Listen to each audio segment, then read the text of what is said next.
приятно, что у нас будет сейчас здоровая конкуренция между заводами, предприятиями промышленного производства, как этот завод, завод по полимерным трубам, завод энергосберегающий. Это здоровая конкуренция, и мы даже возродим, наверное, советское прошлое, как социалистическое соревнование, там, конкурс какой-то проведем.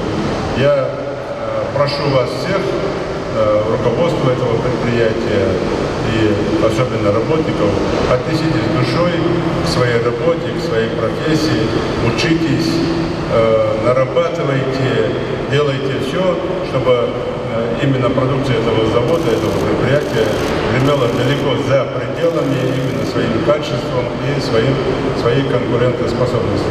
Особый шик этого предприятия в том, что это как частное предприятие, и огромное спасибо именно фонду промышленности, который принял соучастие в строительстве этого предприятия.